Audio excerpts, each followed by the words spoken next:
Mason Mount has drawn a few comments. He said his goodbyes last night after a £16 million move to Manchester United, which is due to be completed today. He recorded a video last night for Chelsea fans to explain why he was leaving the club. He said that he thought they deserved more than a written statement. He didn't go into the details of why he was leaving the club. He didn't actually reference the relations had become strained after issues with the original contract offer. He tried to play the diplomat and said that this was the right step for his career. Was he right to do it? Well, I always think it's more personable to get on a video and speak than actually just send out a generic statement. Then you're damned if you do and damned if you don't in some ways. As soon as you start speaking, people analyse every word of what you said, the tone you say it, what you do say, what you don't say. So, you're always leaving yourself open for criticism. But yeah, I think it was the right thing to do. Okay, let's hear it. Hi, Chelsea fans. Given the speculation over the last 6 months, this may not come as a surprise to you. But it doesn't make it any easier to tell you that I've made the decision to leave Chelsea. I feel you deserve more than just a written statement, so I wanted to tell you directly how grateful I've been for all of your support over the last 18 years. I know some of you won't be happy with my decision, but it's what's right for me at this moment in my career. I joined Chelsea when I was 6 years old, and we've been through a lot together. Winning the Youth Cup, my Player of the Year awards, the Super Cup, the Club World Cup, and of course the unforgettable night when we won the Champions League. I want to say thank you to the Academy, Jim and Neil, for being so influential to me from such a young age. The managers I've worked under, Frank, Thomas and Graham. The backroom staff, the unsung heroes of Cobham. All of my teammates over the years that have become my brothers, my family for the continuous love and support, and most importantly, you guys for sticking with me throughout. Wish you all the best. What he didn't say during that video, which you obviously clearly were not impressed with, is that he had at one point, Simon, virtually agreed a contract with Chelsea last winter on less money than he's going to be on at Manchester United. And that was retracted by Chelsea. And he had been one of the lowest paid players in the squad all the time that he'd been in the first team squad, despite being a better agent then. Player of the Year twice. He has now. There you go. Some players were on treble the money that he was Get a better playing agent with. then. Get more value. It's up to you. You're a big boy. Well, that's exactly why he's ended up having to go to Manchester United. And that's fine. That's the nature of the beast. I'm assuming that because he's made 126 appearances with Chelsea, we'll hear a video from Callum Hudson-Odoi because he's made 129 appearances when he goes out the door. It's incidental. He played for Chelsea. He did a job. I don't know how many Chelsea fans are going to be sitting there thinking that gives them any feeling of engagement, validation or interest. If people want to use it, certain people will weaponise it against the owner and say, this is all wrong, this is an owner doesn't know what he's doing and allowing players to leave the football club. This is just the nature of football. People stay and they leave, and Chelsea, from the bottom line of producing an academy player, have monetised it, taken 55 million quid, shoved it straight to profit, and we'll see what Pochettino does next year. There is a section of Chelsea fans, though, Danny, that aren't happy with him. They've turned against him. Is that just the tribal nature of football? A bit like Simon says, it's transactional and you just have to accept it? Or is it wrong to do? Is it anger that they perceive that he's turned his back on the club, but in truth he feels like the club turned the back on him? There's always going to be a variation of opinion in a huge football club's following, that when a player goes that is valued and a player that most people like. So yeah, I mean, you're always going to get.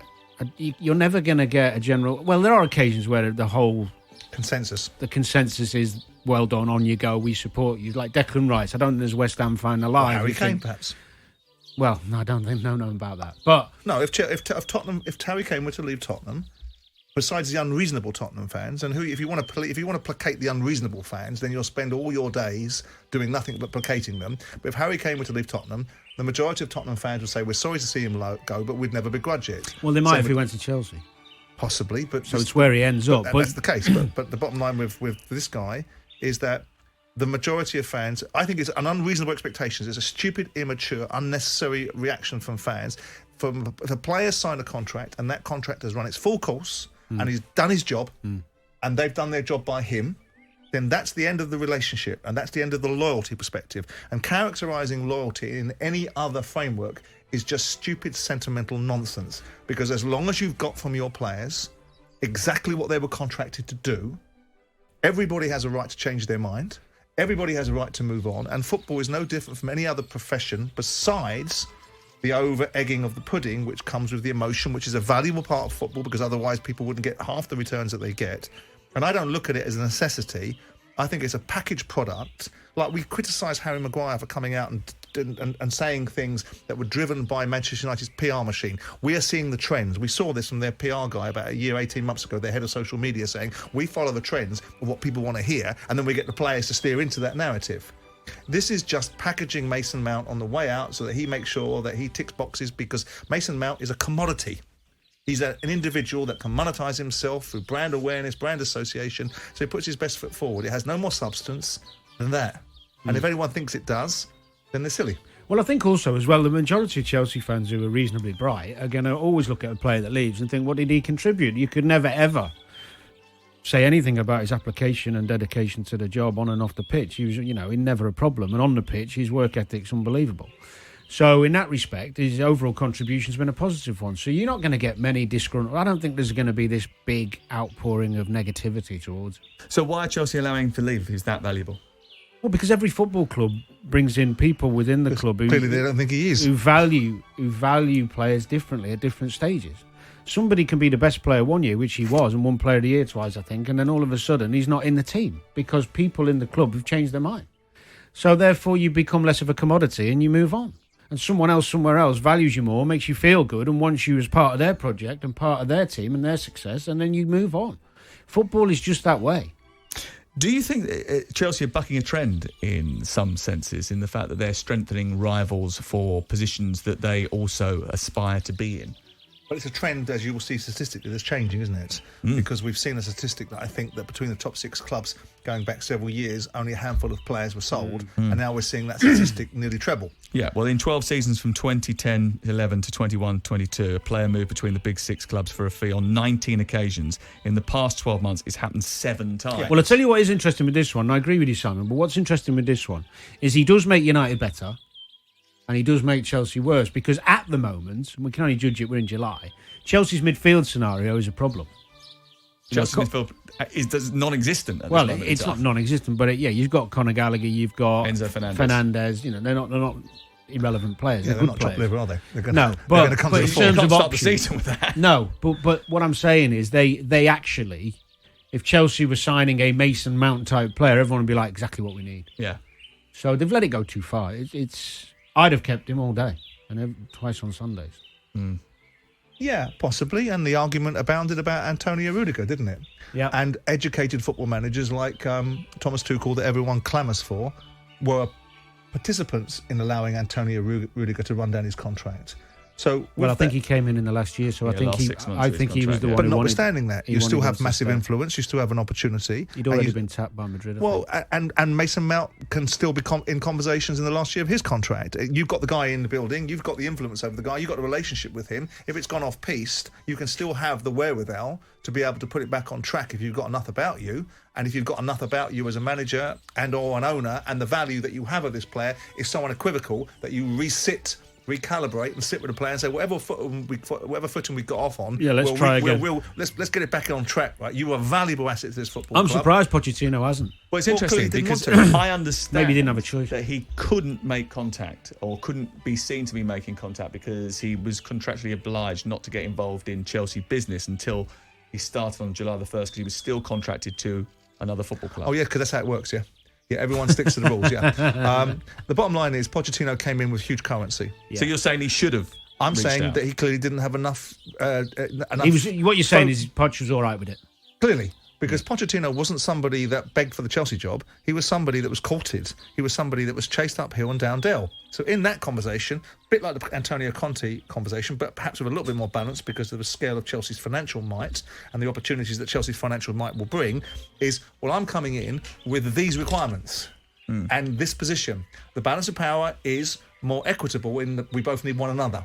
So I would have thought and assumed in the common sense world where football reporting often doesn't exist, that if Pochettino had wanted Mason Mount so badly, he would have made that and need to do. I think by the time Chelsea agreed to try and get, or wanted Pochettino, the Mason Mount Man U thing was already rolling. Nothing's unrecoverable. If you're just sitting there listening to the fact that he's getting paid less money at Manchester United than he's getting paid, or we might have been able to get at Chelsea, and the valuation was, because they'll pay their players top money.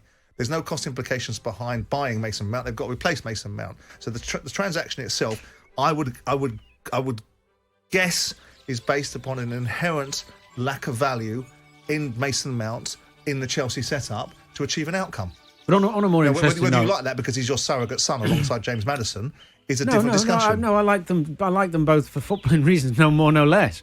And I actually like players who have real talent and great application. I would rather have Mount ahead of Maddison, actually, if you ask me that question. You're looking at it from your point of view, from the outside, and you told me that the moment Maddison gets back in the Leicester team, they will be a better side as a result of it, and here they are in the Championship, right? So the bottom line is that clearly the football intelligence, whatever it was, lacking or significant, did not attack. And you had Lampard in the building. You had Lampard, his mate, that's taken him everywhere. I would assume that part and parcel of the Lampard experiment, which was a disastrous experiment, would have been, if indeed there was value to Mason Mount, get this kid back on side. Yeah, well, they were trying to do that. We couldn't have tried very hard, could he? Well, he didn't. Because He limited didn't. amount of power. He didn't have the power. Well, then there can't have been that much value, because my point is that the economics of the decision were not something that Chelsea couldn't supersede Manchester United on. So if it was a financial transaction, and in part a financial transaction, that could have been squared off. And you made the point at the beginning United of the might have conversation. offered him more. How do you? We were not. It doesn't matter. No. It doesn't He was matter going what to Man United sign. offer. He was going to sign for Chelsea on less wages than what he's now going to get. So he's at on Manchester more. United. And that's not a circle that can't be squared, is it? Well, it depends on Chelsea's philosophy on how they do wages now. Well, yeah, because I'm sure that's really economically based. I'm sure that all these players that are paying £100 million for coming in on 2 and 6. On what you would suggest is lower wages in comparison to the big stars. I think the idea that the longer economic model Exactly for Chelsea that. now is that they're longer term contracts and lower weekly wages. Well, Fernandes was 100 million, Simon. He's not on what people think, apparently. Yeah, but what they're suggesting is that the direction of travel for football, if you actually read what Todd Bowley said about what these players' salaries are going to be and how the inflation in football is projected to be, their salaries are £200,000 a week plus, right? Which is where your boy was, which you argued that he wasn't.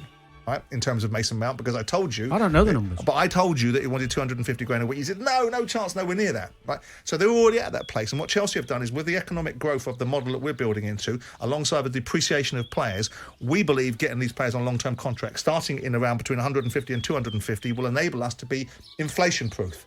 But they were still paying top dough from whoever they bought, whether they're young players or not. I think more importantly, we can go finances all day long. The fact is, he's now at United, and I think it's for them exactly what they need.